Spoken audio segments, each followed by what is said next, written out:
Hello everyone. कैसे हैं आप लोग सभी के सभी। एक बार फिर से सभी का स्वागत है आपके अपने यूट्यूब चैनल विजन बैंकिंग पे। तो आज की सेशन में हम आपके साथ डिस्कस करने वाले हैं कि इंग्लिश में कैसे 28 प्लस स्कोर आराम से किया जा सकता है, और मैंने कैसे एग्जाम में 28 स्कोर किया था इंग्लिश सेक्शन में।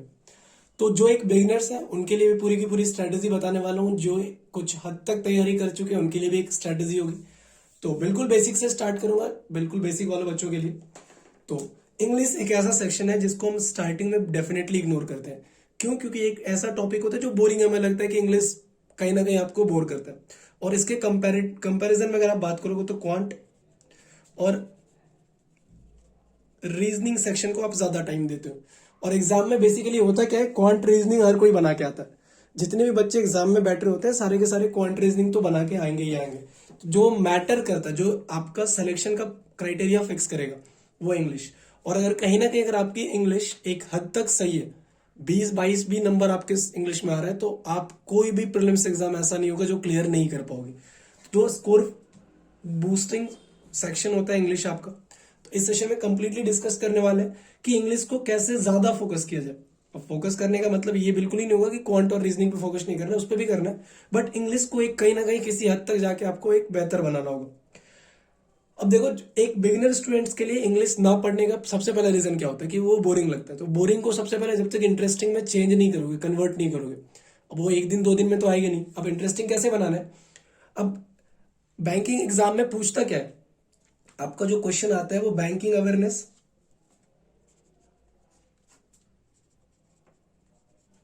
जो आपका पैसेज बनता है रीडिंग कॉम्प्रिहेंशन बोल रहे हो, बैंकिंग अवेयरनेस, फाइनेंशियल सेक्शन, इन सब सेक्शनों से बनता है। और ये टॉपिक अगर मैं एक एकेडमिक की बात करूं, जब हम पढ़ रहे होते हैं 9th 10th 8th 9th 10th में, तो ये सब बिल्कुल ही इग्नोर करके बताया जाता है, तो इसमें हमारा इंटरेस्ट नहीं होता। तो सबसे पहला काम क्या करो, आप एडिटोरियल पढ़ोगे तो कहीं ना कहीं इन्हीं टॉपिक्स को पढ़ोगे ना, तो वो तो बोरिंग लगेगी। फिर आप 2 दिन पढ़ोगे, एक दिन पढ़ोगे, छोड़ के चले जाओगे, या फिर एक पढ़ के निकल जाओगे। तो सबसे पहला काम क्या करो, जिनके घर पे न्यूज़पेपर पहुंच रहा है बहुत अच्छी बात है, नहीं पहुंच रहा, आप सबके पास फोन तो सबके पास है, आप दो साइट्स डाउनलोड करो, दो एप्लीकेशन डाउनलोड कर लो। एक होता है डेली हंट और दूसरा आपका आता है इन शॉर्ट। ये दो ऐसे ऐप हैं जिसमें आपके पास हर तरीके की न्यूज आती है। और जब इन दोनों को आप डाउनलोड करोगे ना, तो इसमें आपको ऑप्शन पूछेगा इंटरेस्ट क्या है, तो इंटरेस्ट में सारी डाल देना, बैंकिंग अवेयरनेस जितने भी आपका मोस्ट डाल देना। बट जो प्रायोरिटी में डालोगे ना, फर्स्ट सेकंड थर्ड में, जो आपका इंटरेस्ट है, मान लो किसी का एंटरटेनमेंट इंडस्ट्री में इंटरेस्ट है, किसी को स्पोर्ट्स में इंटरेस्ट है, या फिर किसी को पॉलिटिक्स में इंटरेस्ट है ज्यादा, तो आप इस तरीके की न्यूज को प्रायोरिटी में डालो। अब क्या होगा, इसमें डेली आपका एक स्क्रॉल आता है कि मतलब एंटरटेनमेंट से जितने भी न्यूज़ आ रही है वो आपको, अब उसमें आपको पढ़ने का इंटरेस्ट है, तो धीरे धीरे आपकी रीडिंग हैबिट इसमें अच्छी होगी। दिन में कम से कम 20 से 25 न्यूज यहाँ पे आपको आराम से देखने को मिलेगा, और एक एक स्क्रीन पे एक बार आ जाएगा, इतने में न्यूज खत्म हो जाता है। अब जिसको एंटरटेनमेंट पे इंटरेस्ट है, जिसको स्पोर्ट्स में इंटरेस्ट है, वो क्या करेगा, धीरे धीरे न्यूज पढ़ेगा। और जब एक दिन में आप 20-25 न्यूज पढ़ रहे हो, तो अगले 4-5 दिन भी अगर फॉलो करते हो ना इसको, तो ये एक आपकी हैबिट हो जाएगी। अगर किसी दिन आप नहीं पढ़ोगे तो आपको लगेगा कुछ मिस कर रहे हैं। आप डेली व्हाट्सएप फेसबुक चलाते हो, एक दिन ना चला के देखो, लगेगा ना कि कुछ रेगुलर लाइफ से मिसिंग है। तो अभी धीरे धीरे इस पे करो। और इसमें आपको जैसे मान लो कि आप एक न्यूज पढ़ रहे हो XYZ, इसमें कोई भी एक नया वर्ड आ गया, इसको नोटबुक लेके मत बैठो भी। कुछ बच्चे क्या बोलते हैं, इसको नोटबुक लेके बैठते हैं। अब हर टाइम जब आप फोन चला रहे होगे तब तो आप नोटबुक यूज नहीं कर सकते ना। इस टाइम पे आपको क्या करना है, नोटबुक यूज नहीं करना है। इस टाइम पे आपको सीधा सीधा वो वर्ड, जैसे एक वर्ड है, इसको वहां से कॉपी करो और गूगल पे चले जाओ। यहाँ पे ट्रांसलेटर, गूगल ट्रांसलेटर में जाओ, इसको पेस्ट करके देखो कि इसका मीनिंग क्या है। अब यहां से अगर आप 20-25 वर्ड कर रहे हो डेली का, तो आज जरूर आप जो 20-25 वर्ड आपने आज करे होंगे, मे बी उसमें से कल आपको 10-12 फिर से मिल जाए, may be next day after tomorrow आपको फिर से 10-12 मिल जाए। तो इस 20-25 वर्ड का आपका पास रिपीटेशन होता रहता है। क्यों? क्योंकि न्यूज़पेपर एक ऐसा आर्टिकल, न्यूज़पेपर के जितने भी आर्टिकल्स होते हैं ना, वो ट्रेंडिंग वर्ड्स देते हैं। आपके जितने भी वर्ड्स होते हैं वो सारे के सारे ट्रेंडिंग होते हैं। तो अब आज अगर एक वर्ड दिया तो अगले दिन भी मोस्ट प्रोबेबल चांसेस होता है कि सिमिलर वर्ड है तो वो उसी वर्ड को यूज करता है। तो आपकी यहाँ से प्रैक्टिस अच्छी हो जाएगी कहीं ना कहीं, और यहाँ से आप अपनी स्पीड बढ़ा पाओगे। अपनी स्पीड बढ़ाने का मतलब वर्ड आपके लिए अलग से याद नहीं करना पड़ेगा। जो आपको सिखाया जाता है कि वोकैब याद करो, वोकैब याद करो, वो अलग से वोकैब याद करने की जरूरत नहीं होगी। आप यहाँ से वोकैब 10-12-20-25 कर रहे हो दिन में। अब जब आप 15-20 दिन, 10 दिन 12 दिन आप इसको फॉलो कर रहे हो, अब आपकी धीरे धीरे ना रीडिंग एबिलिटी बढ़ गई, आपकी इंटरेस्ट बढ़ने स्टार्ट हो जाएंगे पढ़ने में। अब जैसे जैसे इंटरेस्ट बढ़ता जाएगा धीरे धीरे एडिटोरियल वाले पार्ट को पढ़ो। पहले फिर से वही चीज है, अब धीरे धीरे इंटरेस्ट आ रहा है तो एडिटोरियल भी एक बार में आप समझ में नहीं पाओगे, तो एडिटोरियल भी कहीं ना कहीं आप लिमिटेड ही कर पाओगे। एक एडिटोरियल पढ़ो, दो एडिटोरियल पढ़ो, लिमिटेड पढ़ो, ठीक है। अब जब आप इसको भी पढ़ रहे होगे तो यहाँ पे भी आपके पास क्या ऑप्शंस आएंगे, वो न्यू वर्ड्स के। न्यू वर्ड्स को अब देखो, आप यहां से ना नोटबुक में लिखना स्टार्ट करो, क्योंकि जब आप एडिटोरियल पढ़ रहे होगे तो आप कहीं ना कहीं एक स्पेसिफिक टाइम में पढ़ रहे होगे, लेकिन जब इन पर्टिकुलर न्यूज को पढ़ रहे थे तो कोई स्पेसिफिक टाइम नहीं था आपका। तो जब एडिटोरियल पढ़ रहे हो तो अगेन आप नोटबुक रखो, या फिर गूगल ट्रांसलेटर यहाँ पे भी यूज कर सकते हो, लेकिन कुछ वर्ड्स के लिए आप नोटबुक जरूर रखो, जैसे कि कुछ फाइनेंशियल वर्ड्स है, उन सब चीजों के लिए आप नोटबुक रखो। और फाइनेंशियल वर्ड्स कुछ ऐसा आ जाएगा, मान लो कि एनपीए आ गया, नॉन प्रॉफिटेबल एसेट। तो अब जैसे आपने यहाँ पे देखा ना, तो ये चीज आपकी जनरल अवेयरनेस के लिए भी रिलेटिव होगी, और यहाँ से आपको कुछ नया सीखने को भी मिल जाएगा। तो नोटबुक यहाँ पे आपको जरूर फॉलो करना है। और इसके साथ साथ अब आपको करने हैं ग्रामेटिकल भी। मैं सारे के सारे आपको वही चीजें बताऊंगा जो मैंने अपनी प्रिपरेशन ड्यूरेशन में की थी। तो ग्रामर में के लिए आपको क्या करना है कि ग्रामर में ज्यादा टॉपिक नहीं है। अगर आप बैंकिंग एग्जाम की तैयारी कर रहे हो, अगर एसएससी की तैयारी कर रहे हो, तो आपके पास एक ह्यूज टॉपिक है। बट बैंकिंग एग्जाम की तैयारी करने के लिए आपके पास एक लिमिटेड टॉपिक होता है। जैसे कि देखो, पार्ट्स ऑफ स्पीच के सारे आपको पढ़ना पड़ेगा। पार्ट्स ऑफ स्पीच सारा का सारा पढ़ना पड़ेगा। सब्जेक्ट वर्ब एग्रीमेंट पढ़ना पड़ेगा।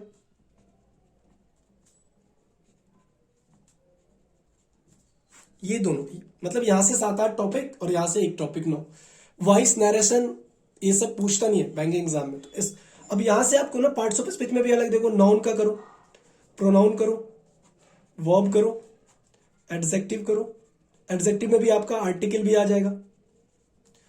फिर आपको एडवर्ब करना है, फिर प्रीपोजिशन करना है, फिर आपको कंजंक्शन करना है। इंटरजेक्शन इतना इंपॉर्टेंट रोल प्ले नहीं करेगा। अब सब्जेक्ट वर्ब एग्रीमेंट में आपको सारी की सारी रूल्स देखनी है कि जितने भी आप सिंगुलर वर्ब होते हैं, सिंगुलर नॉन के साथ सिंगुलर वर्ब होंगे, कुछ एक्सेप्शन भी होगा, तो ये सारी चीजें आपको देखनी पड़ेंगी। अब एक्सेप्शन वाला पार्ट, अब हर एजुकेटर आपको एक लिमिटेड नंबर ऑफ रूल्स बताएगा। मान लो कि आप एक एजुकेटर से पढ़ रहे हो, आपको 25 रूल बता रहा है, लेकिन मे बी उसमें 30 रूल हो, तो वो आपका छूट रहा है। अब ये जब वीडियो आप देख रहे हो ना, तो एक वीडियो आपने 25 पूरा देख लिया। जब आप दूसरे एजुकेटर को फॉलो करो तो थोड़ा सा स्पीड बढ़ा दो वीडियो की। यूट्यूब से करो, किसी पेड कोर्स की जरूरत नहीं है इंग्लिश के लिए। और इंग्लिश के लिए कोई आप स्पेसिफिक टाइम मत फिक्स करो कि मेरे को स्पेशली नोटबुक लेके बैठना है, बुक लेके बैठना है। इंग्लिश का सेक्शन एक ऐसा सेक्शन होता है जिसको आप बिना, मतलब घर पे बैठे हो, सो रहे हो, लेट रहे हो, पढ़ रहे हो, घूम रहे हो, कहीं पे भी जा रहे हो, तो ऐसे करते हुए भी आप इसको फॉलो कर सकते हैं। क्योंकि न्यूज़पेपर पढ़ना अगर आप फोन से पढ़ रहे हो तो ये सारी की सारी चीजें आप कैसे कभी भी, मान लो कि आपने सोफे पे बैठे हो, कुर्सी पे बैठे हो, स्क्रॉल फोन व्हाट्सएप यूज करो, अचानक से आपने देखा कि कोई न्यूज इस पे आई है, हिट हुई है, तुरंत जो उसको क्लिक करो, देखो, पूरा का पूरा न्यूज पढ़ो। अब इसमें इंटरेस्ट आपका होता है ना, तो यहाँ से बेनिफिट क्या हो जाता है आपके लिए कि जैसे आपका इंटरेस्ट बढ़ रहा है, तो इंटरेस्ट बढ़ने से आप जो चीज आप अगला 2 लाइन पढ़ रहे हो ना, तो साथ साथ आगे का 2 लाइन आपके दिमाग में कुछ ना कुछ वो चीजें उनसे रिलेट करती जाती है। यहां तक ये करना। ग्रामर के लिए मैंने आपको बताया कि non pronoun verb adjective adverb preposition conjunction और इस सब सारे के सारे पार्ट को आपको कवर करना है। इसके लिए आपको 2-3 एजुकेटर को फॉलो करो और वीडियो की स्पीड ना 2x 3x पे रखो, क्योंकि सिर्फ आपको रूल्स देखने हैं कि कुछ एक्स्ट्रा रूल है या कुछ रूल्स आपसे मिस हो गया, तो उन सारे रूल्स को यहाँ पे आपको सिर्फ देखना है। और अगर आप किसी एजुकेटर की बात मेरे से पूछोगे तो मैं आपको रिकमेंड करूंगा कि यार निमिषा बंसल मैम है। मैंने आपको आईबीपीएस पीओ के लिए भी टारगेट जब मैं बता रहा था तो आपको बता रहा था कि इनकी 120 ग्रामर रूल पढ़ लूं। एक आपकी पढ़ाती है साक्षी पावा में, सबकी वीडियो फ्री में यूट्यूब पे मिलेगी आपको। एक आपको विशाल परिहार सर की क्लास देखने को मिल सकती है, देख सकते हो। इन 3 एजुकेटर है, इनको आप फॉलो, या एक तरुण ग्रोवर सर है, एक इंपॉर्टेंट अभी तरुण ग्रोवर सर है, इनको भी आप फॉलो कर सकते हो। ये 3-4 एजुकेटर को ना, अब जैसे आप कोई भी टॉपिक पढ़ रहे हो, मान लो मैंने आज नाउन का टॉपिक पढ़ा, तो नाउन की टॉपिक हर एजुकेटर की कंप्लीट करो। आप तरुण ग्रोवर सर की कंप्लीट करो, आप निमिषा बंसल मैम की कंप्लीट करो, आप साक्षी पावा सर मैम की और विशाल परिहार सर की। जब आप एक किसी एजुकेटर को पिक करो, मान लो मैं तरुण ग्रोवर सर को देखा, इनकी वीडियो पूरी देखूंगा और बाकी जितने भी एजुकेटर की देखूंगा उसकी स्पीड 2x 1.5x पे देखूंगा, सो दैट कि जो रूल्स मैंने यहाँ पे पढ़ रखे अपने प्रायोरिटी टीचर से। उसके बाद जो एक्स्ट्रा रूल्स छूट रहे हैं मैं सिर्फ उनको यहाँ पे हाईलाइट करके देखना चाहता हूँ, इसीलिए 2-3 एजुकेटर को फॉलो करो।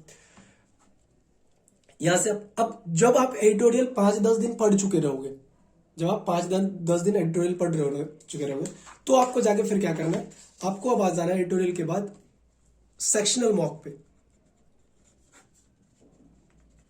ठीक है, सेक्शनल मॉक आपको लगाने का तरीका क्या होगा, आपका sectional mock I hope so दिख रहा होगा, अभी दिख रहा है। सेक्शनल मॉक में आपको क्या लगाना है, एक सेकंड।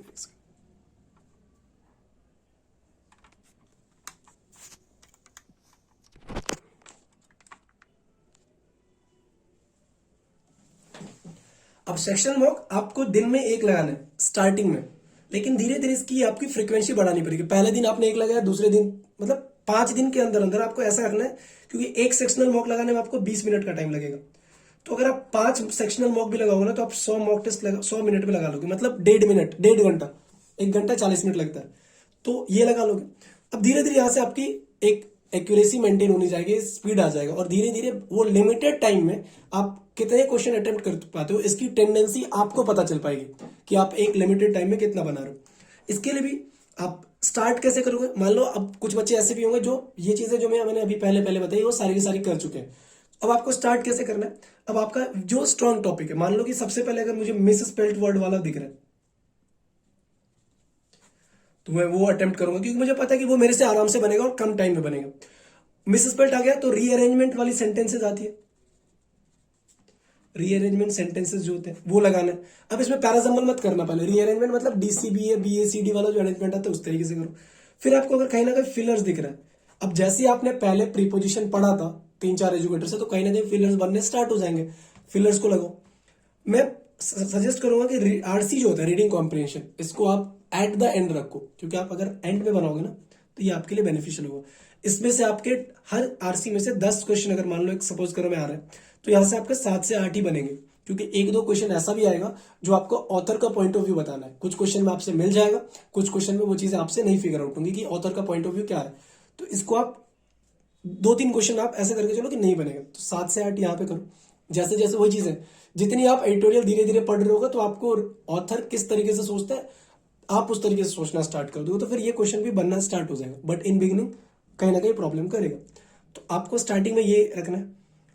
और उसके बाद यही सारी चीजें, इसको आप फॉलो करके देखो। ये पूरा का पूरा मेरे अकॉर्डिंग था, मैंने जैसे किया था। मैं भी जब एग्जाम देता था स्टार्टिंग में, तो मैं इंग्लिश को बिल्कुल इग्नोर करके चलता था, बट लेटर ऑन रियलाइज हुआ कि बिना इंग्लिश के सिलेक्शन प्रीलिम्स ही क्लियर नहीं होगा, तो मेंस तो बहुत दूर की बात पहुंच जाऊंगा। क्योंकि आप कितना भी कर लोगे, क्वांटिटिव एप्टीट्यूड रीजनिंग में कितना भी कर लोगे, तो 30+30 ही कर पाओगे, 60 कर लोगे। जिसका क्वांट अच्छा है वो 35 कर लेगा, रीजनिंग में 25 में अटक जाएगा। तो 60 अगर यहां से भी कर लेते हो, और अगर आपके इंग्लिश में 10 नंबर नहीं आते, 10 नंबर भी आ गए तो 70+ जा रहा है कट ऑफ, तो भैया नहीं निकलेगा प्रीलिम्स का रिजल्ट। लेकिन अगर कहीं ना कहीं आपके यहाँ से 20 आ जाते हैं, 15-20 यहाँ से आ जाते हैं, और अगर 60 यहाँ से भी आ जाते, तो 20-80+ जाना थोड़ा सा डिफिकल्ट है। एसबीआई क्लर्क एक एक्सेप्शन बन चुका है इस बार वैसे, लेकिन बना सकते हो। तो एक बार इसको फॉलो करके देखिए।